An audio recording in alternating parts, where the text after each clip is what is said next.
There are places in this world where the trees grow too close together for sunlight to reach the ground, where the soil remembers every footstep that has ever crossed it, and where the silence is not empty, but full, pressed thick with the weight of things that have not yet been spoken. The Ashvale Forest was one of those places.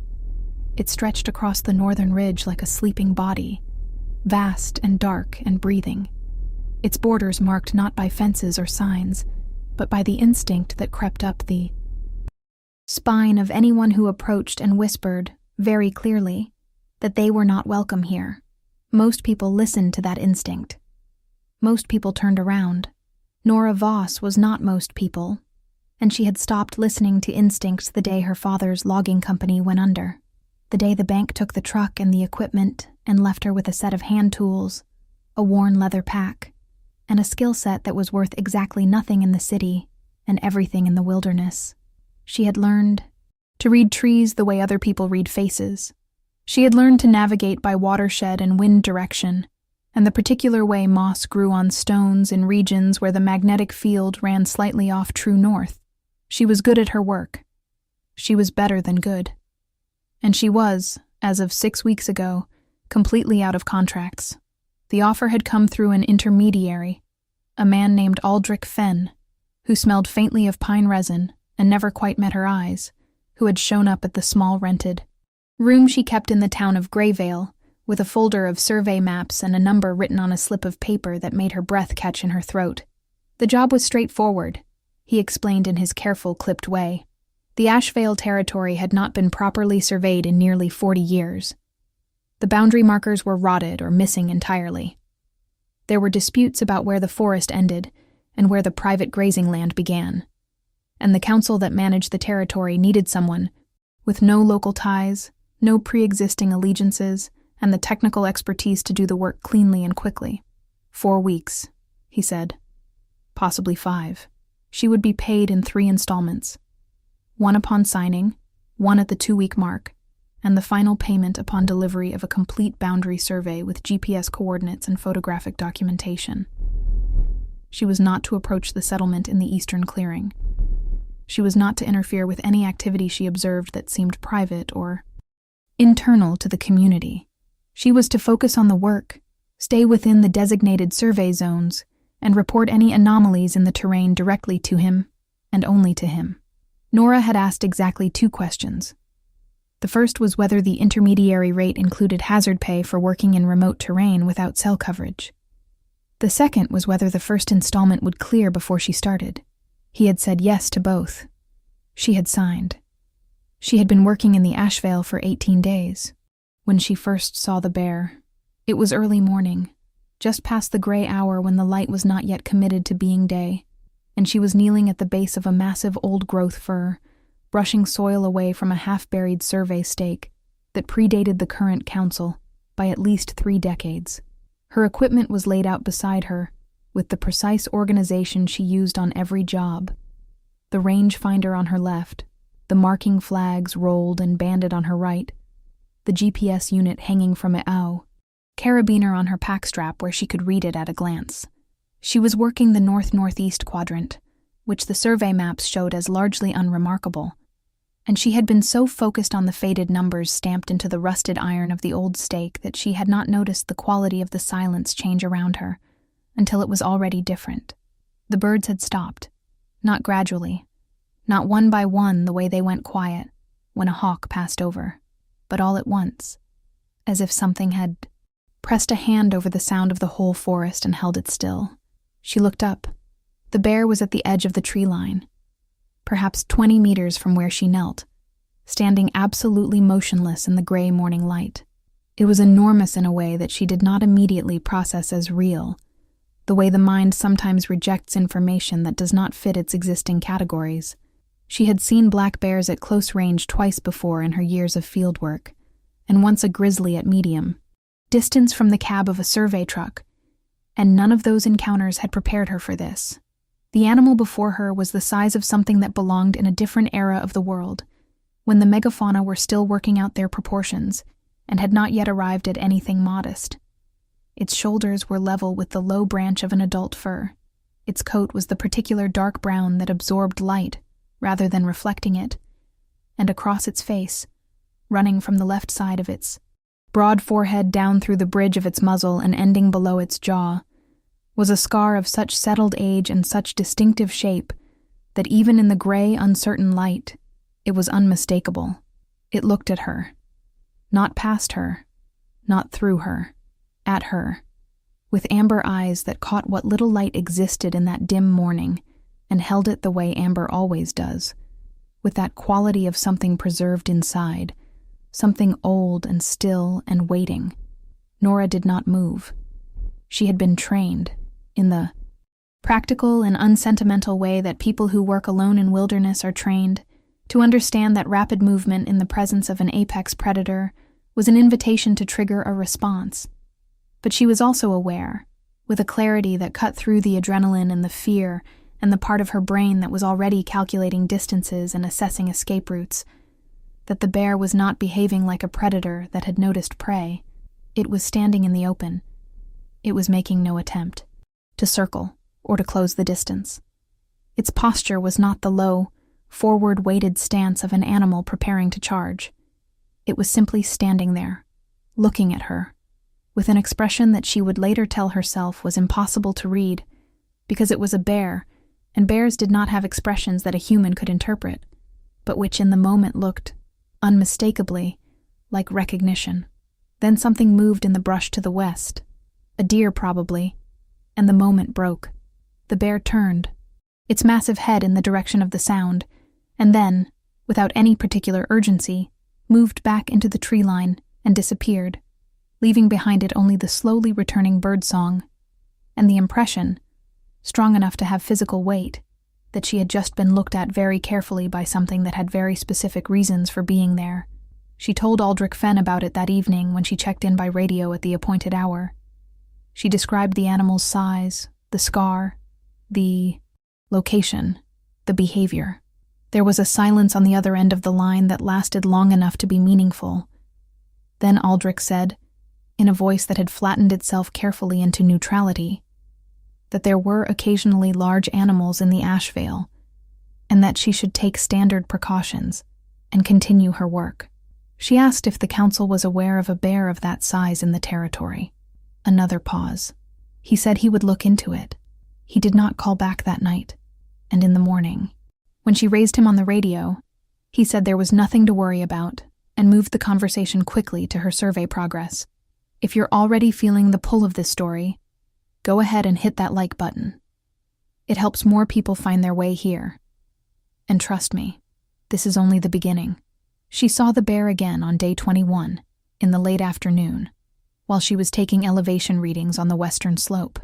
It appeared from behind a granite outcropping, perhaps 15 meters, uphill from her position, and again it simply stood and looked at her, and again it made no move toward her, and again it disappeared when she heard the distant sound of an ATV engine. One of the council's people doing a perimeter check, she guessed, approaching from the south. She had begun to notice, by this point, that the bear appeared exclusively when she was alone, not when she had her radio active, not when there were other sounds of human activity in the vicinity, only in the deep, quiet of true solitude, when she was far enough from any settlement or road that the forest had relaxed back into its own rhythm around her. She had also begun to notice that it always positioned itself in the open, visible, never attempting concealment, as if visibility were the entire point. On day 23, she started leaving a gap in her notes. Every survey log she submitted to Aldrich Fenn was accurate on every measurable point: coordinates, elevations, boundary markers, terrain, features, photographic documentation. But the sightings of the bear she recorded only in the small separate notebook she kept for her own reference, the one she had used since her first solo field season to track things that were not part of the official survey, but that informed her understanding of a landscape. Water patterns, animal activity, anomalies in soil composition, anything that told her more about a place than the maps could. She could not have explained precisely why she made this choice. She told herself it was professional prudence, that animal sightings that generated panic or unwanted attention could complicate a contract, and she had learned early to manage information carefully in situations where clients were paying for outcomes, not for her opinions. But the truth was simpler and less comfortable. She was not ready to share the bear with anyone. There was something about the sightings that felt private, personal, like correspondence intended for her specifically. She was aware this was not a rational way to think about a wild animal, and she filed that awareness away alongside a number of other things she was not ready to examine closely. The settlement Aldrich Fenn had told her not to approach sat in a clearing roughly 2 kilometers from the eastern boundary of her survey zone, and she had respected that instruction with the careful precision she applied to all contract terms. But on day 25, following a tributary stream that the old survey maps had routed incorrectly, she came within 500 meters of the clearing's edge and stopped when she heard voices. Not the casual voices of people going about daily tasks. Voices in the particular register of an argument that has been going on long enough to have shed its earlier pretenses at civility. She could not make out words at that distance, but she could hear the shape of the exchange. One voice dominant and cold, several others in various postures of deference, and underneath all of it a current of fear that was audible even across 500 meters of mixed forest. She marked her position, noted the time, and retreated along the stream bed with great care, making no sound. She had worked in enough communities with complicated internal politics to know when she was adjacent to something she should not be seeing. That night, alone in her camp tent, with the small battery lantern casting its warm yellow oval across her notebook, she sat for a long time without writing anything and thought about what she had observed in 25 days in the ash veil. She thought about the way Aldrich Fenn had paused before answering her questions. She thought about the fact that she had been hired specifically because she had no ties to this community, which could mean what he had said it meant, that objectivity was useful in a boundary dispute, or it could mean something else, that someone who disappeared in a remote forest with no local connections was less likely to be looked for urgently. She thought about the bear that appeared only when she was alone, and that had, in every encounter, positioned itself between her and the direction of the settlement. She thought about the argument she had heard, and the quality of the fear in the lesser voices, and the way Aldrich Fenn's own voice had a texture to it, carefully maintained, that she was increasingly certain was the texture of someone performing normalcy rather than inhabiting it. She was not the kind of person who catastrophized. She had worked in remote terrain for 11 years, and she had a clear-eyed understanding of actual risk versus imagined risk, and she had learned the difference between a situation that was genuinely dangerous and a situation that was merely uncomfortable or strange. But she was also not the kind of person who ignored data, and the data she had accumulated in 25 days in the Asheville was telling her, quietly but with increasing insistence, that the complete picture of this job was not the picture she had been shown when she signed. She did not leave. She told herself it was because she needed the final payment, which was true, and because she had professional standards about completing contracted work, which was also true. She did not examine the third reason, which was sitting in the center of her chest with amber light in it, waiting. If you haven't subscribed yet, this is exactly the moment. We're just getting to the part where everything shifts. The 7th sighting happened on day 28, and it was different from the others in a way that changed everything. She was working the northeastern corner of the survey zone, the most remote section, a full 4 kilometers from the nearest point, where any council vehicle could reasonably travel. The terrain was rough and beautiful, all granite shelves and old-growth canopy, and the particular quality of air that exists only in places that have not been significantly altered by human activity. In a very long time, she had been working since first light, and it was now past midday, and she was eating her lunch sitting on a flat-topped rock beside a stream that was barely a stream, more a careful arrangement of water over stones, when the bear came out of the trees across the water and stood on the opposite bank and looked at her. She looked back at it. She had, over the course of the past week, moved from fear to something more complex, a state she could not quite name that included wariness and wonder, and the persistent, uncomfortable sense of being in communication with something she did not have the vocabulary for. She had started talking to it, she realized, in her internal voice, the one she used to narrate her work to herself on long solo days. She would think things in its direction. She would notice things and think the noticing toward it, as if she were describing her own experience to someone who was genuinely interested in hearing it. She did this now, sitting on the flat rock with her lunch half-eaten. She thought, I found a survey marker this morning that has been deliberately moved. Not shifted by erosion or root growth. Moved. Someone reset it years ago to pull the eastern boundary approximately 30 meters west of its legal position. And I think whoever did it knew exactly what that 30 meters contained, because I walked it this morning and there are springs in that strip of land, kaolin, and old-growth timber, and evidence of what looks like an old den site that has been in continuous use for decades. I think someone stole it. I think they hired me to redraw the survey to make the theft permanent. She stopped. She had thought his name. She had not known his name until this moment. It had arrived in her mind with the complete certainty of something remembered rather than invented, the way a word you have been searching for will sometimes simply appear, whole and correct, when you stop trying to force it. Kaolin. She said it aloud, quietly, testing the weight of it. The bear across the narrow stream did not move, but something in its stillness shifted, the way a held breath shifts just before it releases, and its amber eyes locked onto hers with an intensity that sent a charge through her sternum like a struck bell. She was losing her mind. She was perfectly aware that she might be losing her mind. 11 years of solo fieldwork, combined with the particular stress of a job that had been quietly unsettling her since day one, could produce exactly this kind of imaginative overreach. She knew this. She also knew, with the simultaneous certainty of someone who has learned to trust the information her body gives her, that she was not imagining the quality of this animal's attention. She was not imagining the deliberateness of its appearances. She was not imagining the positioning, always open, always between her and the settlement, always visible, always waiting.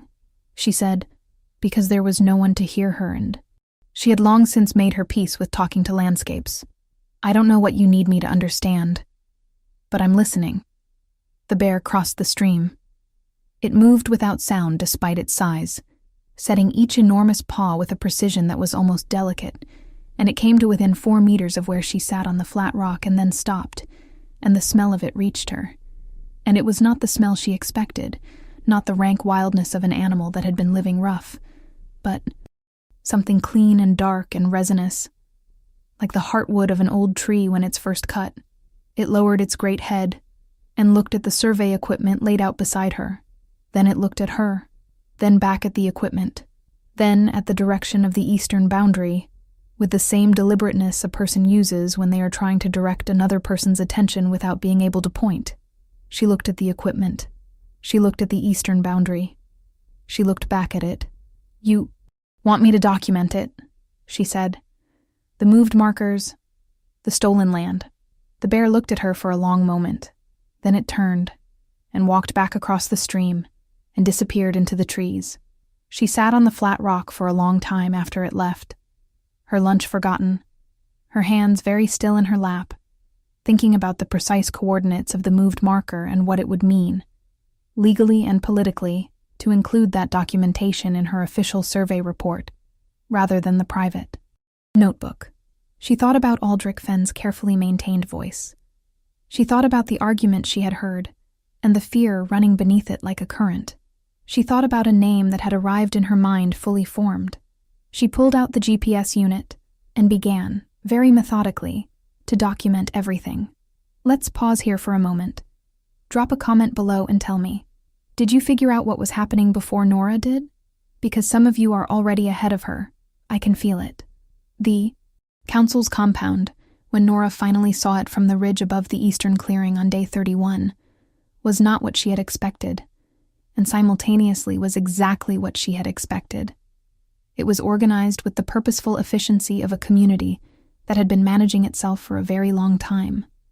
Long, low buildings in a rough oval arrangement, a central meeting hall that was clearly the oldest structure, and that had been added to and modified so many times it wore its own history on its, Exterior like geological strata, working pens and storage structures on the northern edge, and in the center of the clearing, a large fire pit that was cold, and had been cold, from the look of the ash accumulation, for at least several years. The settlement had the feeling of a place that had been deliberately made smaller than it once was. Not from lack of resources, from a decision. She was not supposed to be here. She was on the ridge above it, which was technically outside the boundary zone. She had been assigned, which was technically not a violation of her contract terms, which was technically fine. She had come because the survey data she had spent 4 days carefully compiling was pointing in this direction, with the logical inevitability of a mathematical proof, and because she needed to see, with her own eyes, whether the physical reality of the settlement matched the picture that was forming in her mind from the evidence accumulated in her notebooks. It matched. It matched. With the completeness that feels, in moments of careful investigation, like a door swinging open onto a room you knew was there. She had been hired to legitimize a theft. The 30-meter strip along the eastern boundary contained not just springs and old-growth timber and a den site, but, she was now certain, something more specifically significant to the community. There were stones in that strip arranged in a pattern that was not natural, set with the deliberateness of markers rather than geological chance, and the den site was not a bear den in the ordinary sense. It was structured. It was intentional. It was, she thought, with the kind of intuition that comes from years of reading landscapes, a place where something had been held, rather than a place where something had chosen to rest. She thought of Kaylin. She thought of 7 years. She thought of the council's compound looking like a place that had made itself smaller. And she thought about what it meant for a community to have a center that had been missing for that long. And she thought about power, about the particular way power accumulates in institutions that no longer have to answer to anything above them, about the specific corruption that grows in the absence of accountability. She had documented it all. She had everything in the GPS unit, and the camera, and the separate survey log that she had been maintaining in parallel with the official one since day 23. The question was what she did with it. She went back to camp. She made tea on the small camp stove and sat outside her tent in the last hour of daylight, and thought. She thought for a long time.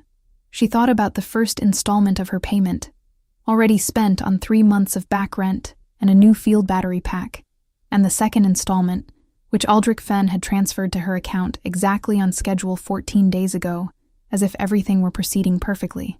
She thought about the final installment, which was substantial. She thought about her professional reputation, which was the only capital she had that wasn't contingent on the next contract. She thought about the legal exposure of submitting a fraudulent survey, which was what she would be doing if she delivered the report Aldrich Fenn was expecting. A report that accepted the moved markers as legitimate, that validated the theft, that made permanent what someone had stolen from this community 7 years ago along with everything else they had. Taken. She thought about a bear with a scar, and amber eyes that had looked at her with something she was not going to call by its real name yet, because she was still in the stage of this, where naming things made them more dangerous. She opened her notebook. She began to write. The next morning, she requested a meeting with Aldrich Fenn. Not by radio.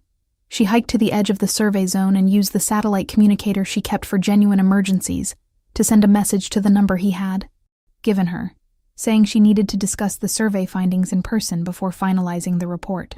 He arrived at the designated meeting point, a crossroads in the forest road system where 2 old logging tracks met. 2 hours later. He came alone, which surprised her.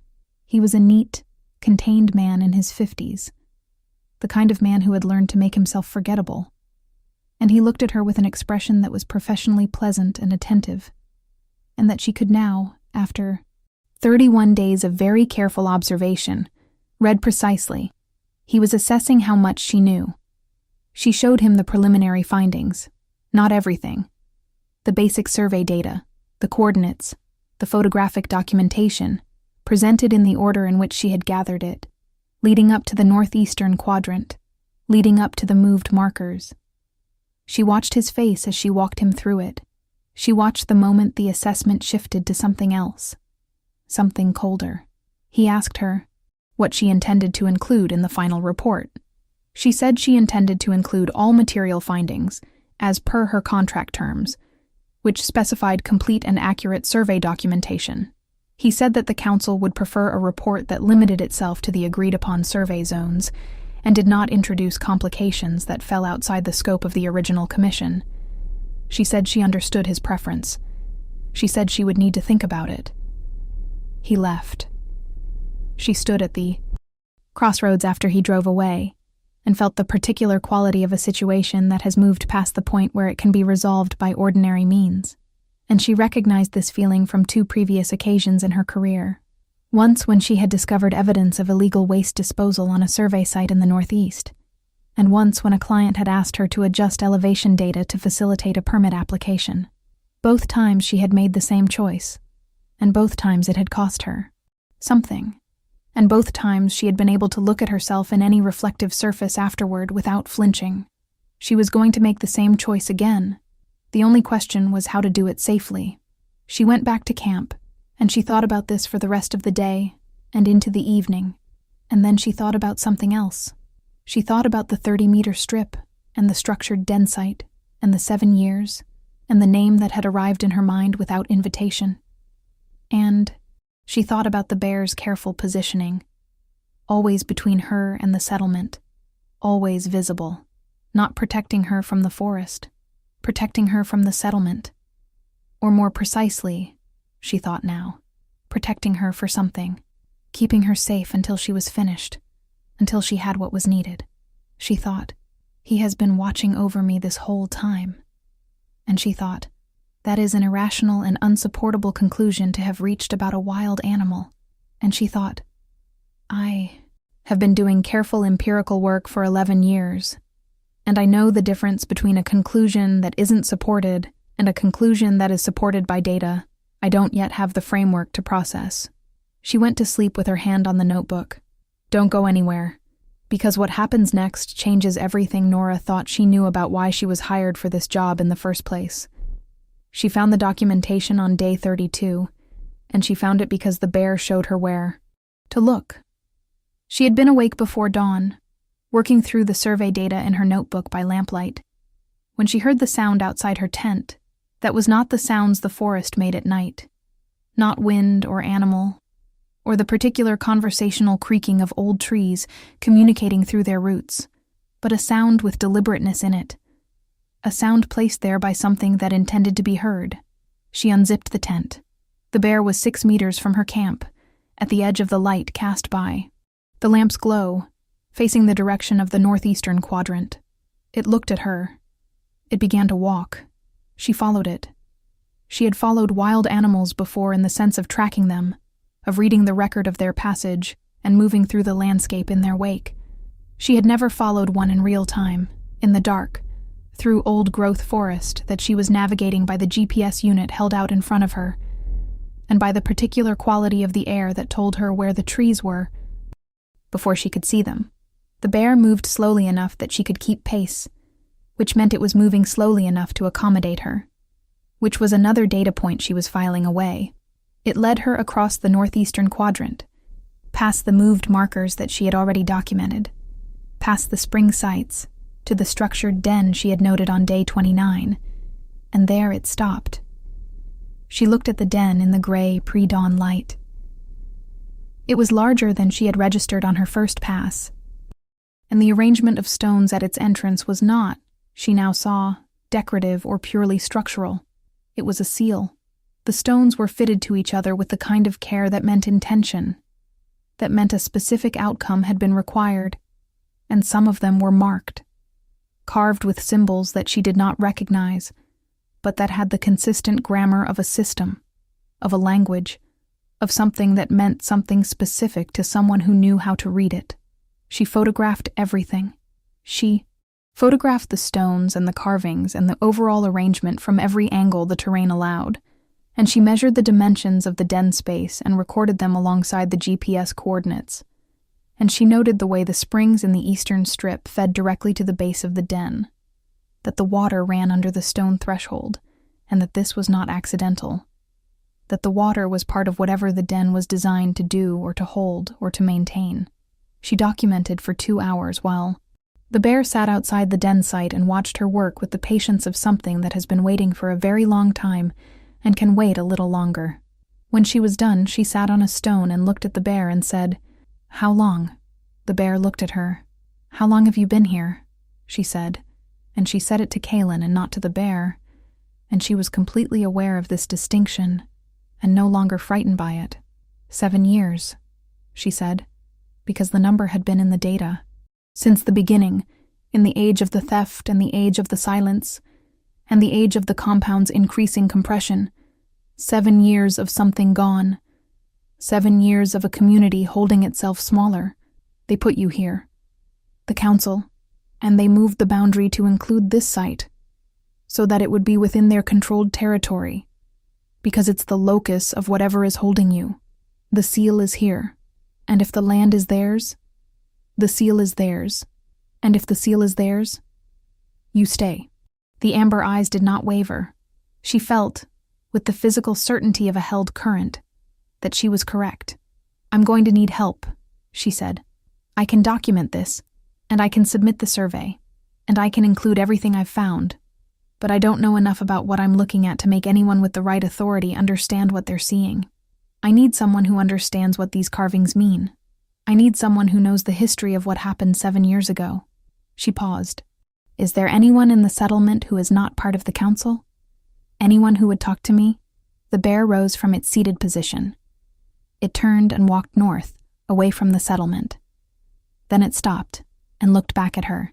She thought about the topography of the northern section of the Ash Vale, which she had surveyed thoroughly enough to know that the northern edge of the territory was the farthest point from the council compound, the least patrolled, the most removed from the council's daily operations. She thought about what kinds of people in a controlled community ended up at the farthest possible remove from the center of power. The ones who disagreed, she said. The ones who remember what it was before. She went north. "This is the part of the story where I need you to pay close attention. Because nothing that happens from this point forward is accidental. Every piece Nora put in place, the bear put there first. The woman she found at the northern edge of the Ash Vale. Territory was very old and very small, and was doing something meticulous and focused with a section of dry stone wall that bordered a kitchen garden no larger than a generous bedroom. Her name, she said without looking up, when Nora introduced herself and explained she was doing survey work for the council, was Marit, and she had the particular quality of someone who has been waiting for a specific visitor for a long time, and is not going to waste the moment with surprise. She looked at Nora for a long time after Nora finished speaking. Then she said, "You've seen him." It was not a question. Nora said yes. Marit set down the stone she was working with, and looked at her hands for a moment, and then looked at Nora with eyes that were the particular clear, unsentimental clarity of someone who has grieved completely and come out the other side of it with nothing left to lose. She said, "What do you know?" Nora told her everything she had documented. She showed her the photographs on the camera. She showed her the survey data and the coordinates of the moved markers. She showed her the photographs of the den site and the stone carvings. Marit looked at each photograph with a slowness that was not the slowness of someone processing new information, but the slowness of someone recognizing things they had been afraid they would never see again. When she got to the photographs of the carved stones at the den entrance, she was quiet for a long time. Then she told Nora the history of the Ash Vale. It took most of the morning.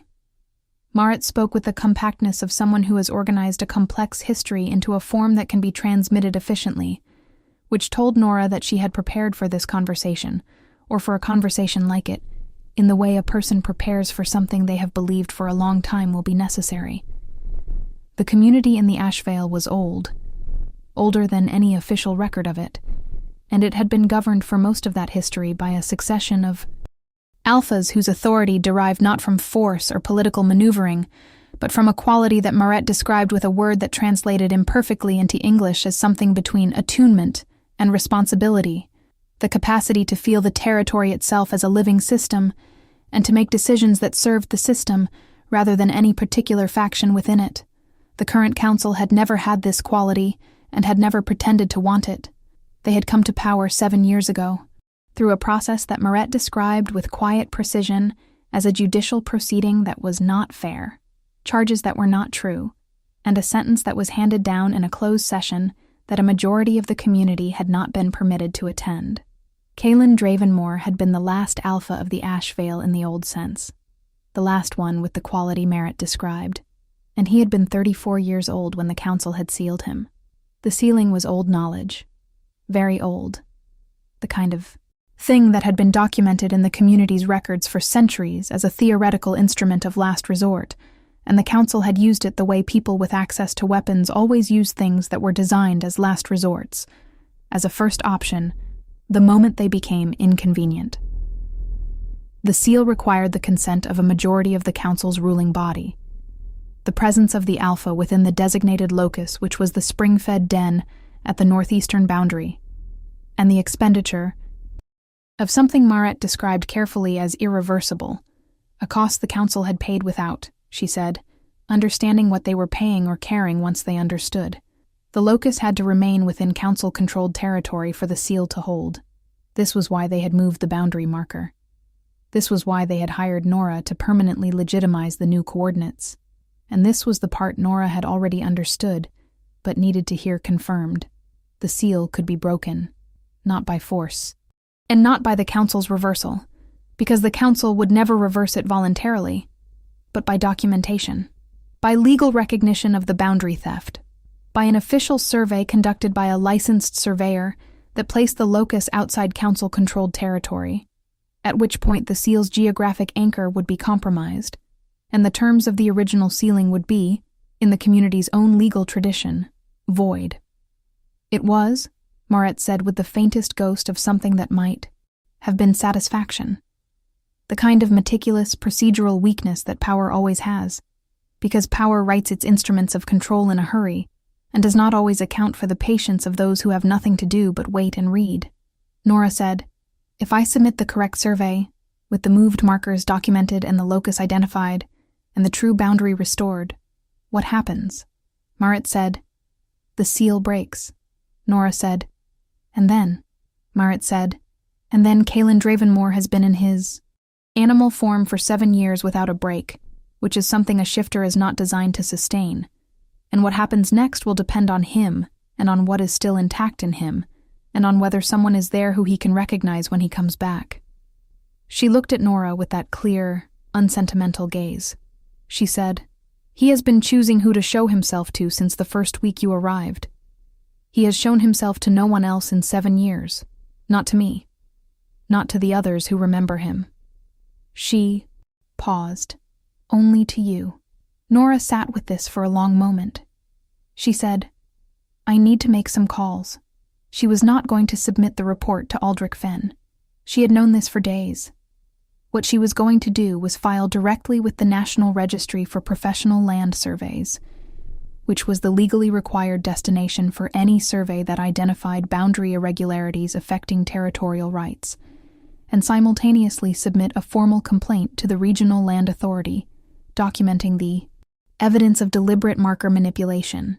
She was also, because she was careful, and because 11 years of fieldwork had taught her to create redundancy in any system that mattered, going to send a copy of everything to an environmental legal organization she had worked with twice before, whose mandate included the protection of community territorial rights against institutional overreach. She was going to do all of this from the satellite communicator today, before Aldrich Fenn had any reason to know she was doing it. She was going to create a situation where the information existed in enough places simultaneously that making it disappear became logistically impossible. She was also going to go back to the den site, because the survey needed to be officially complete, with her signature and her GPS data, before she filed anything. And because she wanted to be there. Are you still with me? Good. Because I want you to see what Nora chose, and I want you to understand exactly what it cost her and what it gave her in return. She filed everything from the crossroads where she had met Aldrich Fenn, using the satellite communicator and the email addresses she had stored in her field device for the 2 legal organizations and the National Registry. She did it at midday when the signal was strongest, and it took 47 minutes to transmit all the attached documentation, and she sat at the crossroads, with her back against a tree, and watched the progress bar on the small screen with the focused attention of someone who is doing the most important thing they have done in a long time and knows it. When the transmission confirmed, she felt something release in her chest that had been held tight since day one, since Aldrich Fenn's first careful pause. Since the moment she had understood that the picture she had been shown was not the real picture. Then she hiked to the northeastern quadrant. She walked the survey line one final time, GPS active, confirming every point, and when she reached the den site, she sat at a distance from it and she waited. The waiting had a different quality now. The urgency was gone. The transmission had been sent. The information existed. The legal process would proceed at the pace legal processes proceed, which was not fast, but which was irreversible. She had done the thing that the bear, that Kaelin, had been keeping her safe to do. She had done it cleanly and completely, and with the full weight of her professional competence and her personal integrity behind it. Now the only question was whether the mechanism would work the way Marit had said it would work. She heard it from a long way off. Or rather, she felt it. A change in the pressure of the air around the den site. A shift in the quality of the silence that was different from the way the silence changed when large animals moved through it. This was something else. Something she had no prior framework for. A sound that was not quite sound, and a light that was not quite light, emanating from the den entrance with the slow, irresistible quality of something that has been contained for too long and is finally, carefully, inevitably, releasing. She stood. She took several steps back from the den. She thought, with great clarity and no drama, whatever happens now, I am ready. The seal broke with less spectacle than she had expected, and more weight. There was no explosive moment, no visible flash or audible crack. There was instead a sustained and building quality of presence, as if the space around the den was very slowly being reoccupied by something that had been absent from it for a very long time. And then there was a sound that was simultaneously a bear's breath and a human exhale. And then there was a man. He was on his hands and knees in the den entrance, in the thin September light, and he was shaking. And he was not small, and he was not young, and he was not unmarked by 7 years of what he had been through. And his hair was the dark brown of his coat, and his eyes, when he raised his head and found her face, were amber. And there was a scar that ran from the left side of his forehead through the bridge of his nose and ended below his jaw, settled and old and unmistakable. And he looked at her the way he had been looking at her for 32 days, and she looked back at him, and neither of them said anything for a long moment because neither of them needed to.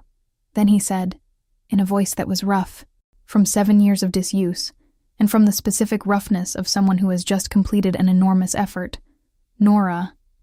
She said, Kaelin. He said, you found everything. She said, I found everything. He was on the ground and she was standing, and the distance between them was perhaps 10 meters of uneven forest floor, and she crossed it in the direct, purposeful way she did everything, and she went down on one knee in front of him. And she looked at his face from close range with the same careful attention she gave to terrain that was trying to tell her something important. He was present. He was shaken and exhausted and physically depleted, and he was present, more present than most people she had ever been in a room with, his attention complete and focused and there. She said, can you stand? He said, give me a minute. She gave him 20. She sat beside him on the ground at the den entrance, and she did not try to fill the time with words because she had an accurate understanding of what he needed, which was the immediate present, air and ground, and the particular quality of being outside a confinement you have been in for 7 years. She let him have it. She sat with him in it. When he finally moved to stand, she offered her arm and he took it without ceremony and got to his feet and stood in the thin afternoon light and breathed. He was very tall. She had known this, in the way you know the scale of an animal you have spent weeks observing, but the human proportion of it was different, and he occupied the light around him with the quality she had come to recognize as his. Complete, deliberate, present in a way that went beyond ordinary attentiveness. He looked at the forest around them. He looked at the sky. He looked at the changed angle of the sunlight that told him exactly how long it had been, in the most immediate and unavoidable sense. Since he had stood in the open as himself, he looked at her. He said, "Why did you stay? When you understood what was happening, you could have walked away." She thought about this with the seriousness it deserved. She said, "I found moved markers. I'm a surveyor. Finding moved markers and documenting them is what I do. Everything else followed from that." He said, "That's not the whole answer." She said, "No, it's not." He waited, with the patience of something that has learned, at extreme cost, exactly how much can be endured by waiting. She said, "You kept showing yourself to me. You kept positioning yourself between me and the settlement. You kept showing up in the open, where you could be seen, where you were choosing to be seen. And after the fourth time, after I realized you were doing it deliberately, I thought about what it means to choose to be visible to someone, what trust that requires, what kind of certainty." She paused. "I didn't want to be the kind of person who walked away from that." He looked at her for a long time, with the amber eyes that had been, for 32 days, the most honest thing in the Ashvale forest. Then he said, very quietly, "I knew, the first morning, when you were working at the old stake and you looked up and you didn't run. You sat perfectly still, and you looked at me and you were frightened, but you didn't run, and you didn't look away. I had been sealed for 6 years, and 9 months at that point, and I had stopped believing anyone would come." He paused. "And then you didn't look away." She said nothing. She felt the bell-struck quality in her sternum, the same one she had felt on the flat rock when he had looked at her across the narrow stream, and she had said his name for the first time. She understood now where the name had come from. 7 years of him knowing her name was coming. 7 years of holding the shape of an encounter that had not yet happened, and the weight of all that focused waiting had simply arrived in her mind the moment the channel was open enough to receive it. She was not a person given to easy declarations. She had not gotten to this point in her life and her work by saying things before she understood them. But she understood this, with the thorough and unignorable completeness of understanding that comes not from analysis, but from accumulated evidence. She was already, in whatever way mattered, his. She had been moving in this direction since the first morning. She had simply been the last one to read the data. She said, "We have a lot to deal with before anything else. The council is going to push back on the survey filing. There's going to be a legal process. You need medical attention and food and time to recover, and the people in the settlement who still remember you need to know you're back, and Merritt needs to know the seal is broken." She paused. "But after all of that," he said, "after all of that, not a question. A completion. If you're feeling what I'm feeling right now, drop something in the comments. Anything. I just want to know you're here." The council's response to the survey filing was fast and furious, and ultimately ineffective, which was the predictable outcome of an institution that had spent 7 years growing accustomed to operating without meaningful opposition, and had consequently lost its ability to respond effectively to an opponent who was methodical and well-documented. Aldrich Fenn appeared at Nora's camp the morning after the filing, accompanied by 2 men whose particular quality of stillness told her everything she needed to know about the range of their intentions. And he told her, in a voice from which all pretense of pleasantness had finally been removed, that she had made a serious error. She showed him the transmission confirmations on her satellite communicator screen, the timestamps, the receipt acknowledgments from the National Registry and both legal organizations. She told him, in the same even tone she used for everything, that the information existed in 5 separate locations, and that the process was already underway, and that the only question now was whether the council intended to engage with the legal proceedings cooperatively or combatively, a choice that would affect the timeline, but not the outcome.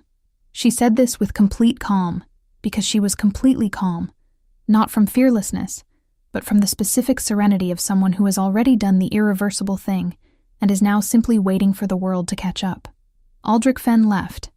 The 2 men with him left.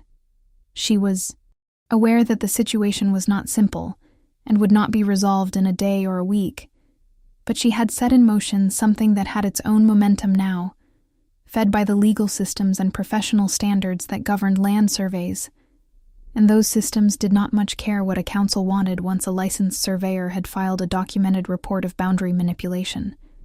She found Kaylin at Moret's kitchen garden, which is where she had told him to go, because Moret was the first person he needed. To see, and the northern edge of the territory was the safest place for him, while the council's response was still uncertain. He was sitting on the stone wall beside the garden, and Moret was sitting across from him, and they were not talking, just sitting together in the autumn light, with the particular quality of two people who have known each other for a very long time, and for whom silence is not an absence, but a mode of communication. He looked up when Nora came down the path. He looked at her. The way he had been looking at her since the first morning, with the complete attention that she was beginning to understand, was not intensity for its own sake, but the natural expression of a quality Moret had described as attunement, the capacity to be genuinely present to whatever was in front of you, to give it the fullness of your focus. He had given her this from the beginning. She understood now that he had not been able to help it. She understood that she had given it back. The following. Weeks were not simple.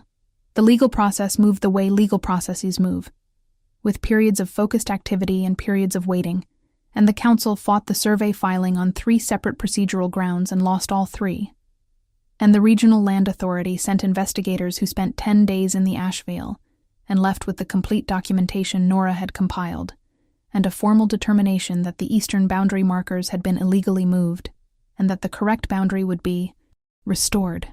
The community meetings that followed the determination were long and difficult and necessary, and Kaylin attended every one of them, still recovering, visibly changed by 7 years of what he had endured, but present in the way Moret had told Nora he had always been present, without performance, without imposition, with the quality of someone whose authority had never been about force and had survived its removal intact. People who had been keeping themselves small for 7 years took up their full size again slowly, the way a plant that has been in inadequate light grows toward better conditions with the steady determination of something that knows what it is supposed to be doing. Aldrich Fenn resigned from the council on the 11th day of the legal proceedings. 2 other council members followed him within the week. The remaining members entered a period of extended negotiation with the community's historical council structure, a process that would eventually produce a new governance compact, one that restored the traditional checks and balances that the previous council had spent 7 years quietly dismantling, and that included, for the first time in the community's written record, explicit legal protections against the use of the sealing instrument for political purposes. The instrument itself was not destroyed. This was debated extensively, and the conclusion, which Kaylin supported, was that a tool is defined by the ethics of those who use it, and not by its own nature, and that destroying it would be a reaction to the council's abuse, rather than a principled decision about the tool itself. The documentation of the sealing procedure was placed in the community's public archive, with a full account of what had been done with it 7 years ago. Transparency is a structural principle, embedded in record, so that what had happened could not happen again without being named. Nora received the final installment of her survey payment, not from Aldrich Fenn's account, but from the community's general fund, which the new governance structure had moved immediately to restore from the council's private accounts. It was accompanied by a formal letter of thanks that was longer and more specific than such letters usually were, and that had been signed by 47 people. She read it twice, alone, in the small room she had moved into in the settlement, because her tent was no longer adequate for the season, and Moret had insisted with a specificity that was impossible to decline. She was still a surveyor. She had 3 contract offers waiting in her inbox from organizations that had seen the public record of the Ashvale boundary case, because work that results in a formal determination of boundary manipulation and the restoration of territorial rights is, in the professional world, a resume item of the first order. She was going to take at least one of those contracts, maybe 2. She was going to keep working. She was very good at her work, and she had no intention of stopping. She was also, as of approximately the third week after the seal was broken, in the complicated and specific and entirely unprecedented situation of sharing a territory, a table, and gradually, with the care that both of them brought to things that mattered, a life, with a man who had amber eyes and a scar, and 7 years of waiting behind him, and who was rebuilding himself with the same quality of patient thoroughness that she brought to her own work. They were both, she thought, people who believed in doing things completely. They were both people who believed in reading the data carefully before drawing conclusions. They had both arrived at the same conclusion, from different directions, through different evidence, and they had both done so with the same unhurried certainty. It was, she thought, a reasonable basis for most things. Before we get to the epilogue, I want to say something to everyone who's been here from the beginning of this story. This is exactly the kind of content I love making for you. If it's resonating, if you're feeling something in your chest right now that you want to hold on to, please subscribe. It means these stories keep coming, and there are so many more where this one came from. The epilogue comes 3 years later, in October, when the ash veil is in full autumn color, and the eastern boundary markers have been in their correct positions for 36 months, and the community's new governance compact has passed its first major stress test. A resource dispute with an adjacent territory that was resolved through negotiation rather than legal action, which everyone noted with satisfaction was exactly how such things were supposed to work. Nora is back from a 5-week contract in the far north, a boundary survey for a community whose situation had certain similarities to the ash veils, certain differences, and a degree of complexity that had required her complete professional attention for the entire 5 weeks. She had submitted that report 2 days ago, and it was already generating the kind of legal and institutional attention that meant things would change for that community, though not as quickly as anyone there wanted. She was familiar with the pace of things. She had made her peace with it. She had learned from watching Kaylin something about the difference between urgency and patience, and about how the things that matter most are the ones that can endure being waited for.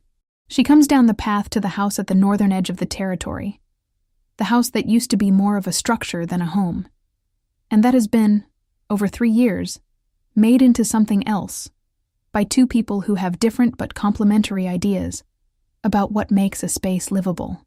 His boots are by the door. There is smoke from the chimney. There is the smell of something being cooked in a manner that reflects his tendency to spend more time on food than she would ever devote to it on her own, a tendency she has come to regard with the specific warmth of something that is good, precisely because it is not like her. She opens the door. He is in the kitchen, at the stove, and he hears her come in and turns around and looks at her with the amber eyes and the complete attention and the quality of recognition that is, 3 years later, exactly what it was the first morning at the old survey stake. A look that does not look past her or through her, but at her, with the full weight of someone who knows what they are looking at and is not indifferent to it. He says, "How did it go?" She says, "Good. It'll take time, but it'll be good." He says, "Come and eat. Tell me everything." She sits at the table, which is an old one that Merritt gave them, and that has the quality of objects that have been in continuous use for so long they have absorbed something of every hand that has touched them. He puts a bowl in front of her and sits across from her, and she begins to talk. The way she has been saving up the telling of it for the whole journey home, saving it specifically for this table and this light and this man who listens with his whole body, who receives what she tells him with the full weight of his attention, who has never in 3 years looked at his phone while she was talking, or let his attention slide toward anything else while she was describing something that mattered to her. She has, she thinks, the complete luxury of being heard. She has never understood before what a luxury it was. She has never before had the correct comparison. They sit at the table for 2 hours. Outside, the ash veil does what it does in October, which is to say it becomes more beautiful than is strictly necessary. All that amber and gold, and the particular quality of autumn light in old-growth forest, slant and generous and full of time. Marit is well, and is still tending her kitchen garden with the same meticulous attention she has always given it. The community is not perfect, and is not pretending to be, and is doing the hard, continuous work of governing itself fairly, which is all any community can do. The eastern boundary markers are exactly where they are supposed to be. Kaylin reaches across the table without interrupting what she is saying and covers her hand with his. And she keeps talking because this is something she knows about him now, that his affection is not dramatic and not conditional on her pausing to receive it, that it comes when it comes, with the straightforward certainty of something that does not require acknowledgement to be real. She keeps talking. She turns her hand under his and holds it. The light in the kitchen is warm and ordinary and complete. She had come to the ash veil to survey a boundary. She had found a moved marker and a stolen territory and a sealed king, and a name that arrived in her mind like a memory, and a man who had chosen to be visible to her specifically, in all the forest, on all the mornings, who had looked at her across the silence and waited for her to look back and not run. She had been doing careful empirical work for 11 years. She knew the difference between data and interpretation, between evidence and conclusion. What she had here, in this kitchen, in this territory, in this life that had built itself around two people who both believed in doing things completely, and reading everything carefully, and staying until the work was done. This was not interpretation. This was a finding. Clean and documented and verified by 3 years of continuous observation. She would stake her professional reputation on it. Thank you for being here for this whole story. From the very first morning in the forest, to this kitchen, this light, this hand. If Nora and Kaylin found their way into your heart tonight, share this with someone who needs a story that believes in waiting, in watching carefully, and in the extraordinary courage of not looking away. Subscribe if you haven't, and leave me a comment telling me what moment got you first, because for every viewer it's a different one, and I love knowing which one it was for you. I'll see you in the next story.